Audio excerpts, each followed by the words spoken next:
Hello children, hope you all are doing great.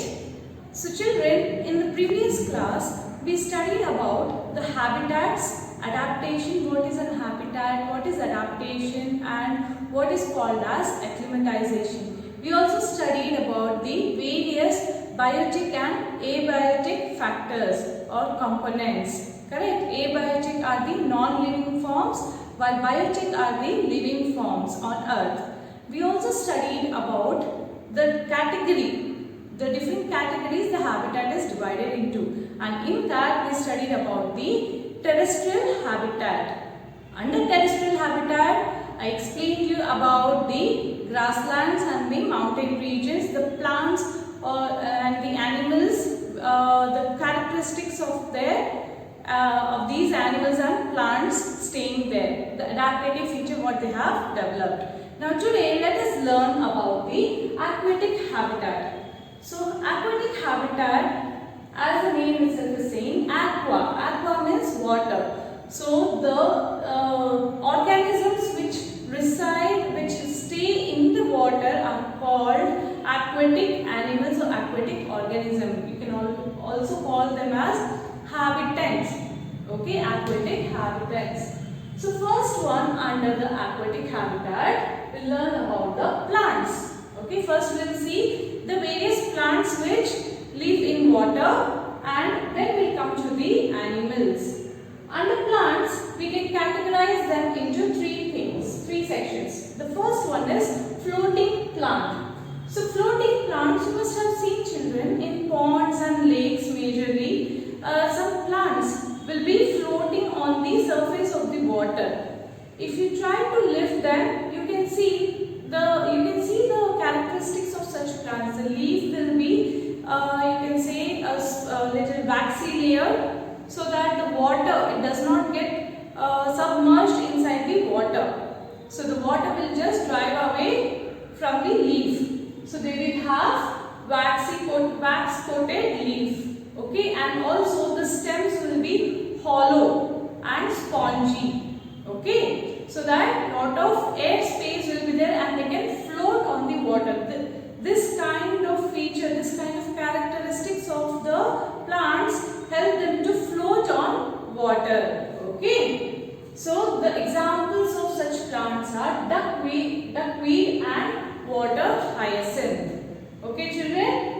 And now next is the fixed plants. Fixed plants, as the name itself is saying, fixed. So that means they are fixed in the water, but they will be floating in the water. Okay? The roots of such plants, usually the aquatic plants, the roots will not be working majorly for the absorption of minerals and water.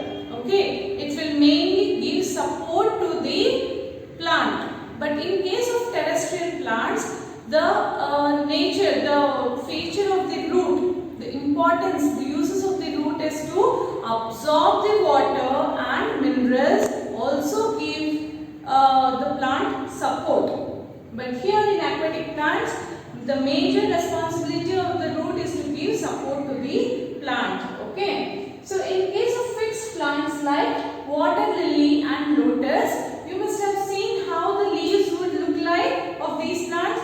They will be flat, broad, wide, right? Also they will have a waxy coating. The stem of these plants will be hollow in nature. So this will be the stem, okay? And we'll say this has a leaf of that plant. So the leaf will be waxy and till here they will be submerged.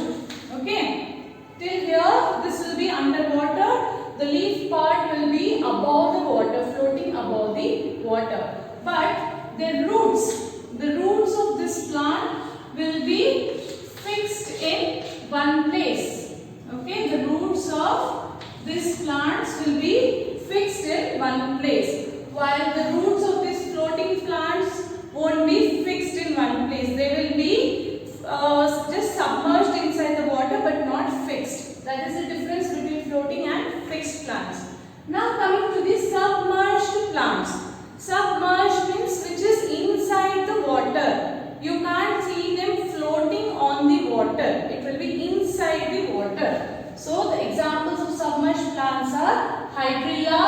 take grass, pondweed. Okay, there are many more examples, children. For all this, I have just mentioned few of them. So hydrilla, take grass and pondweed are all the examples for submerged plants. So here the plants will be inside and the leaves of these plants will be long and tape-like. You have seen a tape, right? Tape, you're measuring tape. So this same kind the leaves will be the tape-like. Okay. And some will be needle-like also, thin and long. Okay. So this kind of and submerged plants, even they will be fixed in the bottom, to the bottom of the seabed. They will be fixed and they will be staying there. They will not come up, they will not grow up. So the stems of these plants will be smaller or shorter, you can say, than the floating plants. Okay, children? And these plants, aquatic plants, plants are autotrophs, right? They prepare their own food. For preparing the food, they require sunlight as well as carbon dioxide. Water is already present. So the carbon dioxide, the air will be dissolved in the water also, children. In the atmosphere also air is present. Inside the water also air will be present. So the dissolved carbon dioxide will be used up by these plants to prepare the food. And sunlight, little amount of light will be traveling inside the water also. So that sunlight will be used up by these plants. Okay. Now coming on to the animals, the aquatic animals. So in oceans, children, in oceans, big oceans and seas, there will be lot of aquatic animals, correct? So different kinds. And we already studied about the adaptive features of the fish. They have a streamlined body, they have fins, they have gills, they have scales. So all these features, they help them to survive in the water. There are some other animals, also aquatic animals like octopus, squid, starfish, correct? So but their body is not streamlined. Their body is not streamlined, right? So how do they move? What is the adaptive feature for them? See, children, octopus and squid, when they want to move in the water, they make their body in such a way that it will become streamlined.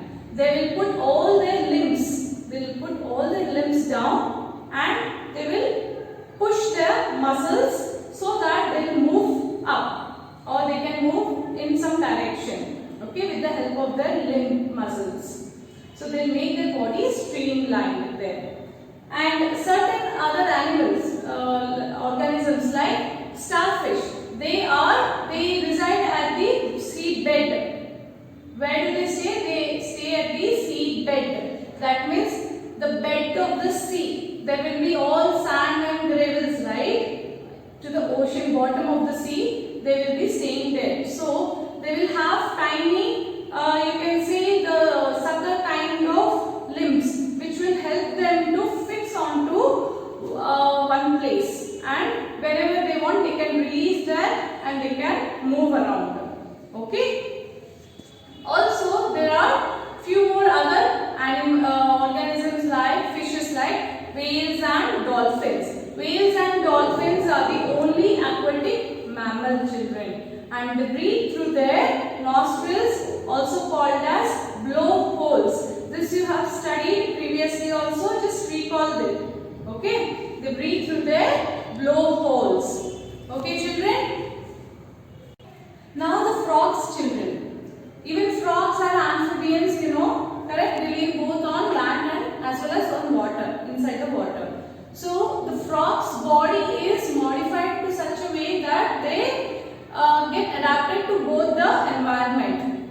So they have a slimy surface and they have very strong hind limbs, that is the back limbs, so that they can jump to a greater extent. And they have a long sticky tongue to catch their prey. They have webbed foot so that they can swim inside the water. The strong hind limbs it uses for swimming as well as for leaping and on the ground also. It is majorly used in the ground. In the water it uses its Okay. So children, now moving on to the characteristics of living things. So what are the different characteristics of a organism which make them as, classify them as living things? We know there are two kinds of things, that is living and non-living. So living things have certain characteristics that make them different from the non-living things. So what are these characteristics now? The first one is growth.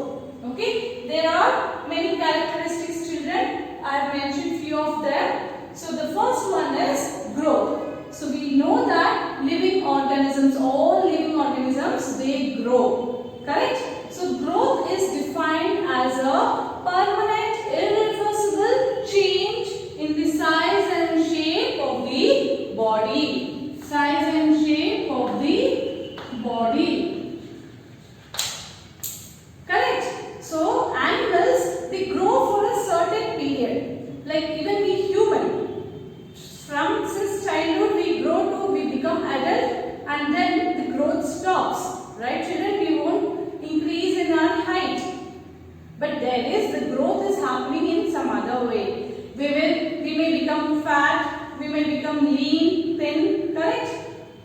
But the height will be stable after a certain period of time. Okay? But in case of plants, plants keep growing throughout their life. Plants keep growing throughout their life. There is no restriction for them.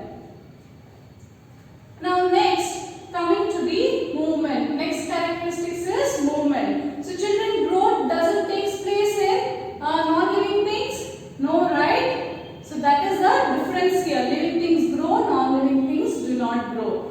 The next characteristics, movement. Now moving things, all the moving things we have. See, in non-living things also there are moving. Living also there are moving. Non-living things like your vehicles, correct? Your vehicles move. So do we characterize them under living things? No, because the non-living things, they may have one or two characteristics similar to that of living organisms, but they are not classified as living organisms, because in order to classify as a living organism, they need to possess all this. They need to possess all these characteristics. Okay, it is not that one characteristic is matching means they are living. No. So the movement, it happens in the living organism. The movement keeps taking place. Movement is nothing but locomotion, traveling from one place to another place. So animals move with the help of wings. They fly in the air with the help of their wings. They use their limbs, correct? And they use the aquatic animals use their fins for movement. So all these animals keep moving with the help of limbs or the specialized feature. Now even in case of plants, children, plants are also living organisms, right? So have you seen any movement in plants? Have you ever observed when you see a plant growing? Have you seen the movement? Whether they move from one place to other? They won't move completely from one place to other. The roots will be they will be fixed under the ground. But the flowers, the bud, all this when they are emerging, they will show the movement there. And if you have seen the sunflower plant, okay, sunflower plant, why is it called sunflower? Because it gives response to the sunlight. So wherever the sun is, if the sun is rising from the east, the sunflower will face to the sun, and as the sun will come to the west position, the sunflower will turn its face to the sunlight. Okay, that means it shows the movement there. The next one is feeding. So feeding means having food, nourishment given to the body. Okay, so the whatever food, the all living organisms, in order to survive, they require proper nourishment. Correct, children? So animals, birds, we humans, even the microbes and plants, we all need food.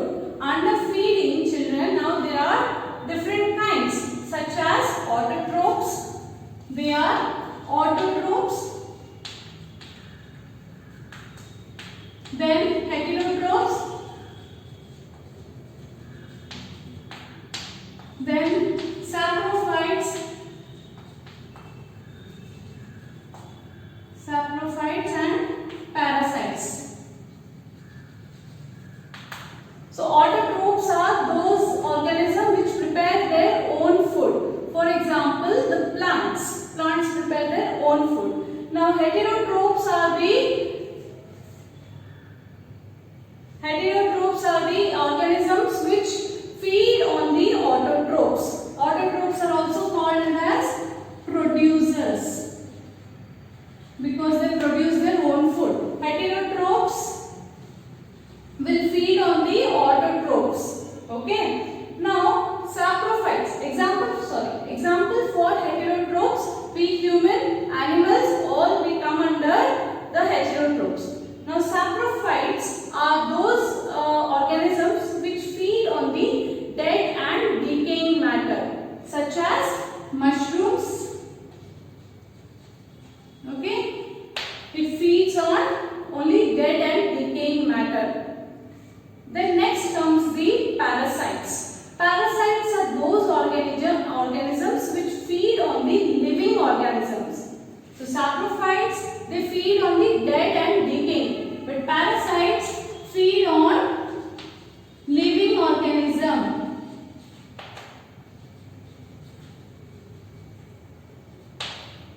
Okay, so all of them, they require the nourishment in order to grow and survive. So that is one characteristic of a living organism, children. Now moving on to the responsiveness. Responsiveness means when we respond to any change, when we respond to any stimuli. Okay, there are many changes happening around us, and when we respond to that change, we call that as responsiveness. For example, if you give an animal, if you feed your pet with good food, what will happen? It will, from the lazy, it will become too active. Before having food, it will be lazy, it will be cranky. But after having food, how it behaves? It will become very active, it will play around, it will run around. Correct? So that is one kind of responsiveness to the change or the stimuli taking place there. And one more example, the best example you can see is the mimosa plant, the leaves of the mimosa plant, also called as touch me not. When you touch that plant, what happens? Because you are touching, because you are giving some stimuli to the plant will respond. How it will respond? It will close its leaves. Correct? So that is the response given to the stimuli touch. And after a while, it will again open up. Now coming to the fifth characteristics, that is excretion. Excretion means giving out the waste product from the body. Giving out the waste product from the body. So all living organisms, we all excrete. For example, you go for the urine, we pass stools. Correct? Animals and human beings. All of them we pass urine and stools. So that is one form of excretion. We also sweat. Our body sweat. That is also excretion. Comes under excretion. Now plants. In case of plants, have you ever observed any kind of excretion, children? You can't. There is a difference between excretion in plants and excretion in animals. So animals you can see that visible thing, but in plants it is not very visible. Some plants, what do? The extra waste product what is generated in their body, they will store it in their body itself, and in such a way that it does not harm their body. It will not harm their body. And some plants secrete some juices, or secrete some like for example gum. So it is a secretion from the plant taking place. So that is one kind of excretion. Now children, coming on to the next characteristics, that is respiration. We all the living organisms will respire, correct? Non-living organisms will not respire. The respiration will not happen over there. So respiration is nothing but you are taking in oxygen and giving out the carbon dioxide and water. So in plants you have plants to respire, and they do, the transpiration also takes place. They also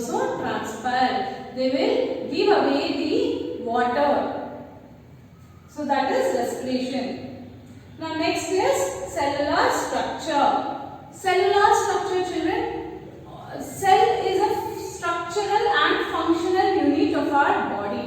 Cell is what? Cell is the structural and functional unit of a body.